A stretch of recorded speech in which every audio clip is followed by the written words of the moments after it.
Hello, my name is Jen, and welcome to the video portion of my Humble Monthly Reviews. The rules are simple. I will play each game in the Humble Monthly bundle and write a short review for each one. Each review will be made up of 5 categories. Description. Using my own words, I will describe the story and the gameplay. Opinion. I will offer my own feelings on what works and what needs to be improved. The 1 hour rule. I will play each game for a minimum of 1 hour. Afterwards, I will decide if I wish to continue playing. Who would like this game? My personal opinion on who would or would not find this game enjoyable. Nitpicks. Small issues that, while not deal breakers, are annoying and I wanted to bring up. Additionally, there will be a 6th category for Humble Original Games. After taking everything else into consideration, I will decide if I would purchase the full version if or when it is released. With the rules established, let us continue on to the Humble Monthly Review. September brings us the Killing Floor 2. As it turns out, I already own the first Killing Floor and most of the DLC, but like most games from Humble Bundle, I never got around to playing it. I am intrigued by the co-op versus horde concept of Left 4 Dead taken at a new angle. Hey, Banner Saga 2. I enjoyed the first one, although I never got around to finishing it. I should check to see how important that is. Momodoria looks cool. I do enjoy Metroidvania games, although after looking at its Steam page, I'm a bit concerned. Any creator that self-describes their game story as a masterpiece is setting my expectations pretty high. Hacky Zack looks, well, it looks like most Twitch puzzle platformers on Steam right now. Hopefully it'll stick out, but please take my review with a grain of salt, since I never enjoy Twitch platformers. Ethereum is probably the runt of the bundle, but any game that gives me an excuse to dust off my joystick is alright in my book. Valencia looks cool as hell, and I can't wait to play it. Interestingly enough, the team that made this also made Desktop Dungeon. I'm surprised somebody is still making Worms games. Truthfully, I've never played any, so I'm going in completely blind. Stories Untold looks like a jump scare simulator. Hooray! And it's no surprise that a love letter to 1980s nostalgia gaming naturally has digital devolver involved. Alright, new exception to the 1 hour rule. Any game that uses excessive jump scares is automatically disqualified. Banner Saga 2 by Stoic Studio. Description. Banner Saga 2 is an isometric, turn-based strategy game. Taking place in a world slowly coming to its end, you take control of a caravan trying to survive the coming calamity. Banner Saga 2 features hand-drawn animation, permadeath, and was nominated for a BAFTA. Opinion. Banner Saga 2 takes place directly after the ending of the first game, and allows you to carry your choices over. Since I never finished the first, I was given choices that impacted how my game started. Gameplay is simple and broken up into 2 parts. Combat is your standard turn-based strategy where you choose a handful of units with their own special abilities and move them around the battlefield to defeat your enemies. Out of combat, you have to manage your convoy and make decisions to keep your people safe. Sometimes this means making hard choices like killing off some of your followers or leaving some other people to die. Combat and story do mix. If a character dies in battle, they're gone from the story. One time I had to make the choice to fight another battle with my wounded companions or run away and lose a fair amount of my supplies. Visually, the game is stunning. Banner Saga 2 focuses on character design and grandiose vistas. I think my favorite part of the game is watching my caravan traverse the beautiful landscape. Banner Saga 2's gameplay is pretty generic, but it more than makes up for its downside with beautiful graphics and an amazing story. The 1 hour rule. Playing Banner Saga 2 really reminds me that I need to finish the first game. While I may not get around to this one until after I beat the first, I can safely say Banner Saga 2 passes the 1 hour rule. Who would like this game? If you like hand-drawn visuals and turn-based combat, you'll like Banner Saga 2. If you're not a big fan of a challenging game or hard choices, I may suggest passing.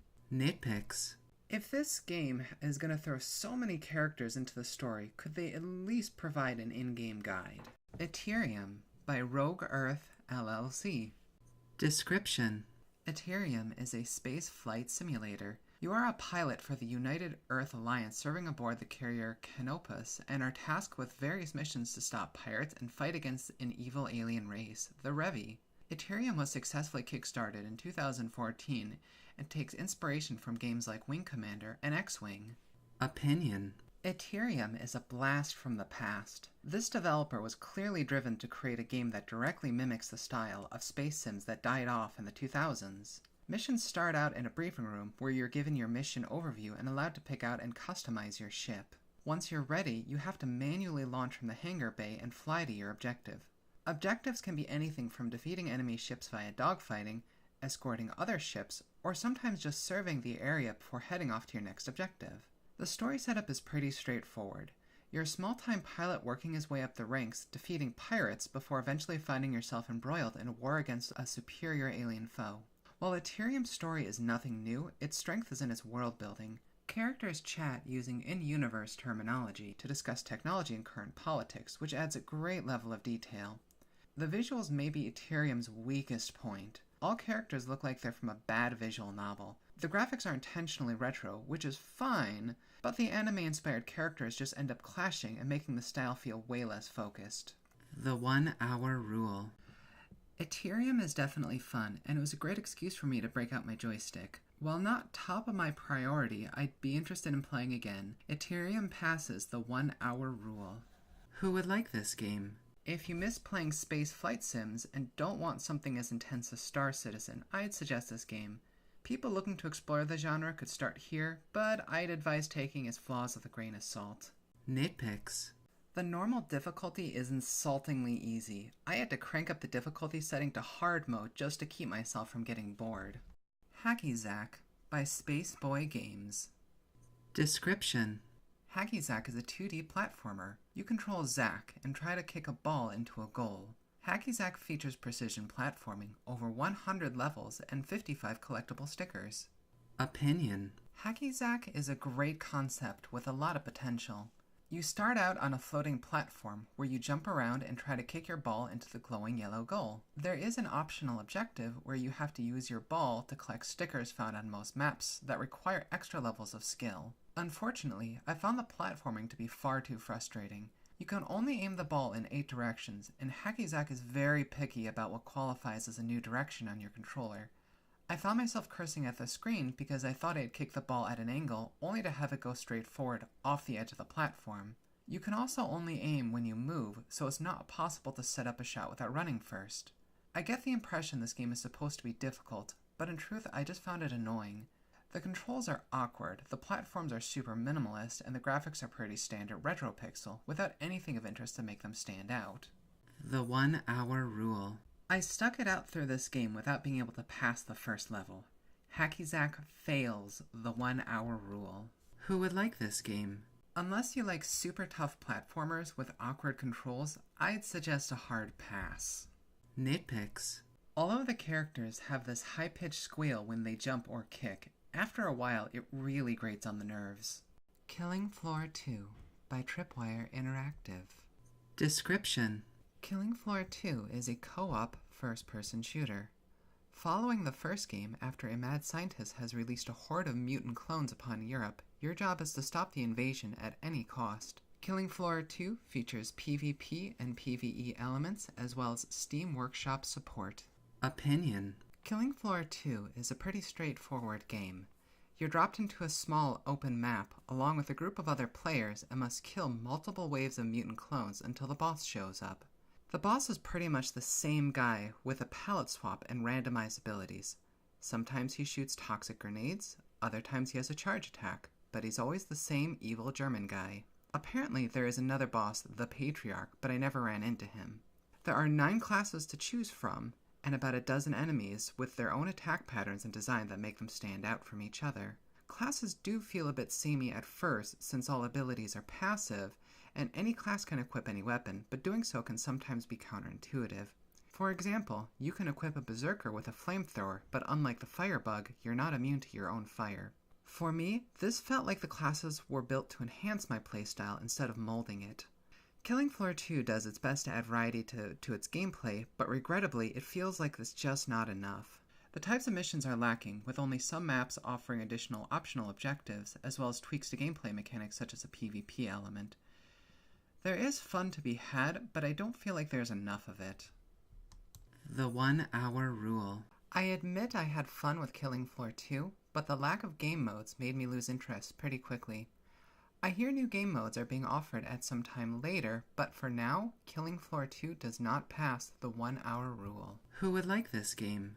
If you like class-based first-person shooters and mowing down hordes of monsters, you'll love this game. If you were expecting Left 4 Dead, then you may be disappointed. Nitpicks. The buzzsaw gun is really underpowered. I don't feel like I'm asking too much when I expect that gun to eviscerate fodder monsters on the first hit instead of causing them to fall over after 2 or 3. Momodora, Reverie Under the Moonlight by Bomb Service. Description. Momodora is an exploration-based side-scroller. You play Kaio, a priestess from a small village who has set out on a journey to gain an audience with a queen to help cleanse a kingdom of an evil curse. Momodora has retro pixel graphics, deep lore, and has a varied difficulty setting. Opinion.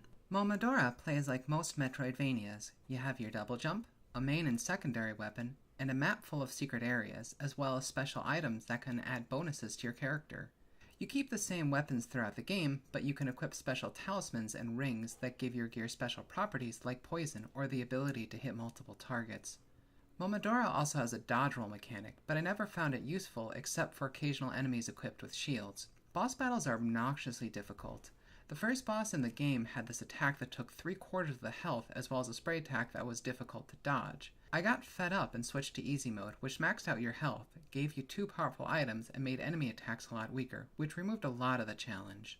I think where Momodora strives is in its art style. Everything has a cute anime-inspired design, with areas that have their own themes. There are a wide variety of enemies, each with their own animations and attacks, which make everything feel very unique. The protagonist Kaio is probably the best animated. Everything from how she attacks to her idle animations helps define her character's personality. Despite its flaws, Momodora has a lot of potential and is a lot of fun. The 1 hour rule. Despite my frustration with the difficulty curve, I was able to find enough enjoyment with the art and story to keep exploring. Momodora Reverie Under the Moonlight passes the 1 hour rule. Who would like this game? If you like Metroidvania games, or if you're just starting to explore the genre, you'll like this game. Nitpicks. I really wish you could aim with the bow and arrow. It would make the game way easier when fighting on platforms. Worms, WMD, by Team 17. Description. Worms WMD is a pseudo-real-time turn-based 2D strategy game. You control a squad of militaristic worms and must defeat other worms in battle. Worms WMD contains hand-drawn animation, fully destructible environments, and is the newest entry to the Worm franchise. Opinion. Worms WMD really goes out of its way to be as silly as possible. The characters are cartoonish, everyone speaks in a shrill voice, and the weapons are outrageously weird. Combat takes a departure from normal turn-based strategy by allowing you to move your characters in real time before firing. This sounds like a great idea on paper, but the controls feel really sluggish. Units felt like they could never jump far enough, and I'm absolutely perplexed and infuriated with the decision to bind the fire key to the spacebar and the jump key to enter. Combat can be fun since the game focuses on letting you use environmental hazards to take out large groups of enemies. Finding new ways to take advantage of landmines, explosive barrels, and the indestructible environment to launch your opponents into the ocean was the most fun for me. Enemy AI is insultingly stupid and clearly meant to let you win. One time I made a poor tactical choice and all my units got grouped up together. The enemy, who was holding a rocket launcher, switched to an inaccurate machine gun and fired wildly, missing my guys completely. As far as I know, there is no way to increase the difficulty, which is a massive shame. The 1 hour rule. While creating Rube Goldberg machines of death was fun, I quickly got bored with the game. Worms WMD does not pass the 1 hour rule. Who would like this game? From what I understand, longtime Worms fans dislike this game, so I guess I wouldn't suggest it to those people. New fans may find some enjoyment, but something tells me there are better versions out there. Nitpicks. The crafting system is completely useless. Seriously, I forgot it existed sometimes. Stories Untold by No Code. Description. Stories Untold is a narrative-focused psychological horror game. you take control of one of 4 non-speaking characters in an anthology of stories, each with their own themes and genres. Stories Untold features point-and-click and text-based adventure game mechanics. Opinion. Stories Untold is dedicated to maintaining its 1980s style. The set pieces for each story feel like they're out of a 1980s horror movie, and each episode begins with a cheesy montage with bad synth music. You play an unseen character and spend most of the game inputting text or finding information on decrepit, GUI menus, although later mechanics open up to keep the gameplay fresh. Explaining the plot, or plots, would mean going into spoiler territory, but I will say that Stories Untold leans heavily on the show-don't-tell style of storytelling, using game mechanics and occasional audio clips to progress the plot. You're never really given the full story and are forced to put the pieces together yourself, leaving much to your imagination. Stories Untold comes alive with its terrifying atmosphere. Each setting feels foreboding and uses sound and visuals to create a sense of dread that makes me want to keep going just enough to find resolution. While the game doesn't rely on jump scares, I did experience a few, but they were timed well and used effectively. The first jump scare I ran into was in the first chapter. I got to a part where the implications of what I was reading were slowly dawning on me when the lights in the game suddenly cut out. While I can't say every jump scare was that effective, they are rare enough to not feel like they're a deal breaker. The 1 hour rule. On the one hand, I am utterly terrified of this game. On the other, I want to see how the stories unfold. It will take me a while to work up the courage, but when I do, I want to jump right back in. Stories Untold passes the 1 hour rule. Who would like this game? Fans of horror games would really enjoy Stories Untold. If you're a bit skittish, I would suggest something else. Nitpicks. The Steam page misspelled psychology, and now I can't stop spelling it that way. Valentia, Kingdom in the Sky, by Tangled Mess. Description. Valentia is a real-time kingdom building game. Taking place after a literal earth-shattering calamity, you are tasked with rebuilding the floating remnants of your kingdom. Valentia is described as greenpunk and is focused on resource management and exploration. Opinion. Valentia does a great job of taking a simple concept and adding the right amount of complexity. Valentia follows the same basic principle of every city builder game of setting up buildings, farming resources, and researching new technology to add extra mechanics and improve your city. You also have to build roads to connect your building, which can add additional strain as sometimes you'll be forced to build over a resource deposit. What makes Valentia stand out is its use of dynamic land generation and the Doomsday Timer. As you play, new islands appear that you can attach to your kingdom to expand and gain new resources. You're also working against the timer that, when hit 0, will cause your kingdom to fall from the sky. In order to prevent the second calamity, you need to build a land bridge to magical monoliths that can extend the timer when activated. Graphics are cute and deceptively simple. Every building feels like it was cobbled together using driftwood and leaves and held together by magic. I feel like the directions aren't well stated. The game has a lot of resources that you need to manage and never quite emphasizes which are more important or when you only start focusing on what. Despite its flaws, I still found it a very fun game, and I'm definitely looking to see its full release. The 1 hour rule. Valentia is fun, and I think it'll be a great unwind kind of game. Valentia, Kingdom in the Sky passes the 1 hour rule. Who would like this game? If you enjoy casual kingdom creation games, you'll love this. If you want something with more of a difficulty curve, I may suggest something else. Would I purchase the full release? Sure, it's cute, fun, and it would be a great time killer. Nitpicks. The central theme of the story is an event called the Calamity that shattered the ground and leaving the last remnants on floating platforms in the sky. Does anyone else feel this is a little bit too similar to Bastion? I have to be honest, I'm a bit disappointed with Killing Floor 2. I was expecting more of a mission-based structure, but instead it was just an arena shooter with some cool visuals. I hope the new gameplay modes that are coming will offer more variety. I don't know what to expect with Hacky Zack or Worms, but I was kind of hoping for more. Ethereum and Valentia are fun distractions, and I certainly hope this bundle makes them more popular. Banner Saga 2 and Momodoria are the standout titles for me this month, and definitely games I plan on continuing to play for some time. The same goes for Stories Untold, when I work up the courage. I hope you all enjoy this month's review. Check out next time when I play Rise of the Tomb Raider, the sequel to the game I hated.